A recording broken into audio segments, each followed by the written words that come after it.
আসসালামু আলাইকুম, সবাই কেমন আছেন? আল্লাহর অশেষ রহমতে আমি ভালো আছি আলহামদুলিল্লাহ। তো আজ একটি টমেটোর রেসিপি নিয়ে চলে আসছি, কাঁচা টমেটোর রেসিপি। এটা কিন্তু গরম ভাতের সাথে একদম অনেক দুর্দান্ত লাগে খেতে।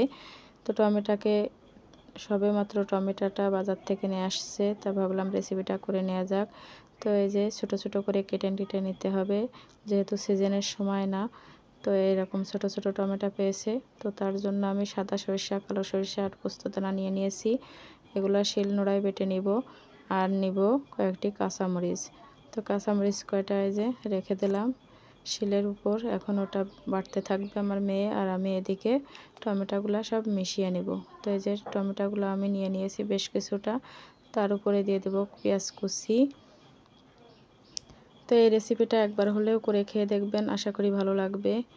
অনেক মজার রেসিপিটা। তার উপরে দিয়ে দিলাম লবণ, হলুদ, আর দিয়ে দিব একটু শুকনো মরিচের গুঁড়া, একটু ঝাল বেশি হওয়ার জন্য আর কালারটা ভালো আসার জন্য। তো একটু জিরা গুঁড়া উপর থেকে ছড়িয়ে দিলাম সামান্য, আর চিনি দিয়ে এটাকে কিছুটা সময় মাখিয়ে রেখে দেবো 10 মিনিট পর্যন্ত।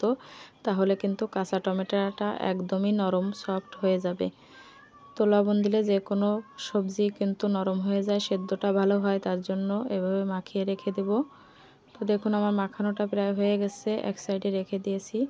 তো এদিকে 10 মিনিট পর ফিরে আসছি।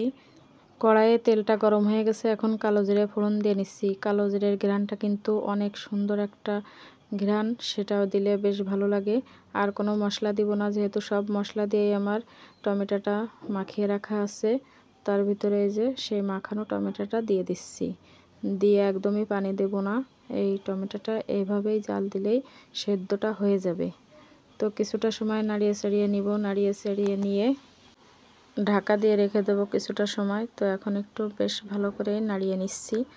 আর আপনাদের যদি আমার ভিডিওটা একটু ভালো লেগে থাকে তাহলে কমেন্টে বলে যাবেন যে কেমন হলো, আর লাইক কমেন্ট শেয়ার করে দেবেন। এদিকে আমি একদমই ভুলে গিয়েছিলাম, কাঁচা যে মরিচটা বেটে রেখেছিলাম সেটা দিয়ে দিলাম, দিয়ে আবারও একটু মিশিয়ে নিচ্ছি। নিয়ে কিন্তু এটা মিডিয়াম আঁচে দিয়ে ঢাকা দিয়ে রেখে দিতে হবে, না হলে তলে লেগে যাবে, আবার সেদ্ধটা পরিপূর্ণভাবে হবে না। তো এই যে দেখুন ঢাকা দিয়ে রেখে দিয়েছি বেশ কিছুটা সময়। তো এখন একটু উঠিয়ে নেব যে কেমন হয়েছে। তো মাশাআল্লাহ সেদ্ধটা প্রায় খুব সুন্দর হচ্ছে। তো এই ঢাকনা থেকে যে পানিটা বের হয়েছে সেটাতেই কিন্তু এই টমেটোটা সেদ্ধ হয়ে যাবে। তো আবারও একটু নাড়িয়ে নিলাম, না হলে এক সাইডটা লেগে যেতে পারে, তার জন্য এখন আবারও ঢাকা দিয়ে রেখে দেব 5 মিনিট পর্যন্ত। তো ঢাকনাটা আবারও খুলে দেখাচ্ছি, দেখুন কত সুন্দর একদম সেদ্ধটা হয়ে গেছে। এই দানা দানা ভাবটা থাকলে কিন্তু খেতে ভালো লাগবে না, তার জন্য একদম সফট হয়ে যাবে, ততক্ষণ পর্যন্ত কিন্তু এটাকে মিশিয়ে নিতে হবে।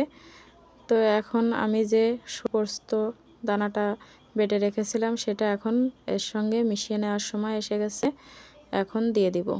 তো এটা কিন্তু শেষের দিকে দিলেই টেস্টটা বেশি ভালো আসে, না হলে রান্নাটা বেশি হয়ে গেলে ভালো লাগে না।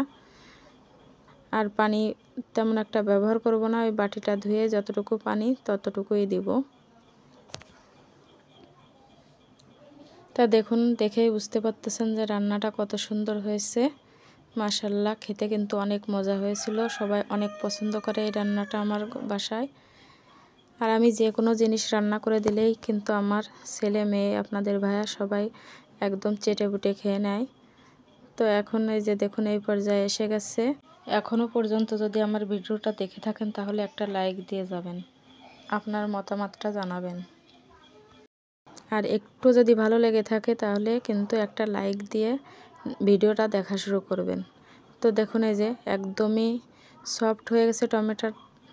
এখন আবারও একটু চাপা দিয়ে রেখে দিলাম 2 মিনিট। তো এখন কিন্তু নামিয়ে নিব। তো দেখুন মাশাআল্লাহ দারুণ হয়েছিল। আর শেষে কিন্তু সরিষার তেল আবারও উপর থেকে ছড়িয়ে দিয়েছিলাম, সেটা স্কিপ হয়ে গেছে, আমি ক্যামেরাটাই চালু করতে ভুলে গিয়েছিলাম। তো এভাবে কিন্তু আজকের এই টমেটোর রান্নাটা আমার হয়ে গেল। দারুণ একটা লোভনীয় রেসিপি, একবার হলেও বাসায় ট্রাই করে দেখবেন। আর এই অসময়ে যদি টমেটোর এইভাবে একটা রেসিপি করে দেওয়া যায়, সবাই কিন্তু চেটেপুটে সব ভাত খেয়ে নেবে, আর গরম ভাতে তো কোনো কথাই হবে না। তো এদিকে আমার রেসিপিটা প্রায় শেষ, রান্নার কাজ, এখন নামিয়ে নিচ্ছি। যদি কোথাও কোনো ভুল হয়ে থাকে তাহলে ক্ষমার দৃষ্টিতে দেখবেন। তো দেখুন মাশাআল্লাহ কালারটাও অনেক ভালো এসেছে।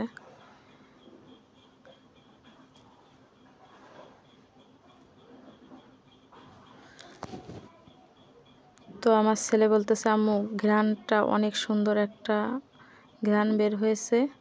তো এভাবে করেই কিন্তু আজ রান্নাটা শেষ করলাম। টমেটোর দারুণ একটা রেসিপি আপনাদের সাথে শেয়ার করলাম। তো গরম ভাতে আমি একটু খেয়ে দেখাচ্ছি, জাস্ট অসাধারণ হয়েছিল। কালারটাও যেমন এসেছে, টেস্টটাও অপূর্ব হয়েছিল।